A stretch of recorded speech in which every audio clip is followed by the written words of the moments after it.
Whitechapel. Guilty as charged. I'm a big fan. I was literally just watching you on TV. My unique insights might be able to help you find the killer. What are you doing? You've been helping us with a murder? Just offering my expertise. No, he isn't, no. So is this going to be on the telly? I'm the inspiration. You're the perspiration. Are you calling me Sweat? Welcome to the second series, episode 1 of Only Murders on TV, the podcast where we talk about all things crime, procedural, and anything drama related that involves the police or police activities such as prisons. Today we're talking about the BBC One brand new Sunday night for the next 6-week programme called It's a Comedy Crime Drama starring Timothy Spall. I'm not going to try and pronounce the other woman's name due to the fact that I don't want to get it wrong, because you have to say it in the way you pronounce it, Gwyneth. I'm gonna just say Gwyneth for now. I'm sorry if I get that wrong. It's called Death Valley, not with an F, with a D-E-A-T-H, not D-E-A-F. It's not death, it's death. So it's Death Valley. It's a crime drama with a twist, and the twist is that it's comedy. Now let's talk about the elephant in the room. It is very funny. It's comical, it's witty, and you can sort of sense where the jokes go because of the way it's worked. That's what I quite like about it, because it's primarily drama and it's situated in the realm of satirical jokes and la-da-da. The drama and the sort of elements of it work. I don't know, work really well, and I think that my favourite bit within the whole show is the relationship between Timothy Spall's character and Gwyneth's character, and I think that they match personality really well together, and I think that they sort of interact really well together. I do think that there could be elements that could improve, and over time I do think if it gets secondary, I do think there's elements that could change, such as you do a lot more two-parters, or you just make sure the crimes are a lot more complicated, because in certain aspects the show sort of uses too simple of crime. I would want crime that are more of a more Vera, less Hope Street, more Vera, less Shakespeare and Hathaway Private Investigators, because of the time it'll be aired, and because of the type of show it's trying to be. I think it needs more grittier crimes, even though it's heavily input in comedy. You have to sort of interact with it in a sense of, yes, it's really dark, yes, it's really funny, we also need some more heavier crimes. And I quite like that Mike Bubbins from Mammoth and Dave Coaches from Gavin and Stacey and Gwen from Gavin and Stacey make their appearance. I quite like how the Welsh language is used. I quite like how Vicky Pepperdine's in it, who recently was in an Oscar, I think it must have been an Oscar-nominated film. And I personally think that you can sort of sense that the element of Vicky Pepperdine's in an episode, and you can sort of sense where the drama's gonna go, in a sense of, you know that because its main priority is comedy and drama mixed together, you sort of you get your comedy double acts. So you Vic and Reeve, Bob Mortimer, Vic Reeves, aka Jim Moyer, the Chuck Brothers, Dick and Dom, Morecambe and Wise, two Ronnies, Hale and Pace. You got all these classic Laurel and Hardy. You got these classic double acts. And I think that what really works really well is that they are like this double act. So him, John Challis, the ex-TV detective, her current Welsh police officer, who wants a promotion.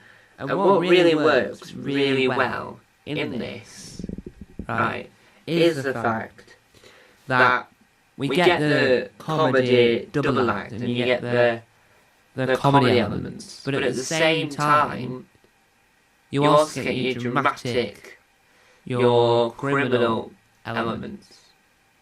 And what I quite like about it is that it utilises elements of a fictional TV show that Timothy Spall's character was in, which also features Jim Howick, and it uses that as its template of, yes, this is who he was on TV, but this is who he is now, here, in real life. And overall, I thought that the drama was successful. The comedy elements were successful, the 6 episodes were successful, and I personally really liked where the show went. Now we're going to this nearly 8-minute mark, and you're probably wondering, Tom, this feels quite short. It feels like you're not really delving into it like you were with Code of Silence or with Broadchurch or with all these others. Well, if you look at Bergerac, reboot of Bergerac, you look at Code of Silence, that's one crime throughout. You look at traditional classic Bergerac, Hetty Wainthropp, Vera, Miss Marple, Poirot, Midsummer, Hope Street, Shakespeare Hathaway Private Investigators, Father Brown, Sister Boniface Mysteries, Annika. They're the only ones I can think of that are of this element. These are crime of the day stories. So these are elements that are not, here's a crime, how do you do? These are, this is the way the show's going to interact. This is the way that the crimes are going to be committed. This is how the story will fold. And that's what works really well in this. Is you get it so that, yes, you get a developed character arc of the 2 characters from episode 1 to episode 6. But you also get a new crime each episode apart from episode 6 interacts with episode 1. So we learn about the characters and we learn about who they are and all that jazz. You get that aspect of continuing to find out who she is and her life and her struggles back in episode 6, when that becomes one of the forefronts of our crime. And I think that this will be a short episode, I do apologise. And I think that element works. So you get that. You get Timothy Spall's character from episode 1 to 6 improve. So in each episode, which is set like months after each other, it seems, they improve the way that he conducts his part of the investigation, his style of crime solving. You sort of get that improved by this point, by the midway point of the show. I think that it's going to be, because it hasn't aired yet, and all episodes are now on iPod, but it hasn't aired yet, I think it might be a success, and I think it might be successful enough to get, what's the word I'm looking for, to get the second series that it so deserves. You've already seen the trailer that I've tried to squeeze in just before this. And I think that the trailer, in my opinion, sort of expands, explains, and sort of divulges how the show captures this comedy, captures this drama, and captures the amazingness of and the love you sort of have for these two very different, very separate characters. Overall, I think the show wasn't as good as Cold Silence or Reunion. My Reunion review is coming soon. I think it's better than Hope Street. I don't know of many comedy crime dramas in a sense of their comedy first of all in a 8 PM slot. Beyond Paradise is sort of a cozy crime drama. This is more of a comic crime drama, so it heavily relies on its comedy, it heavily relies on its structure with jokes and I think that overall works and it benefits from that. My favourite moment in the whole show has got to be when she first meets John and she's trying to not act like she's a ginormous fan. She's trying not to act like she is the one that wants fan, and even though she is police and she don't want all this to be like on the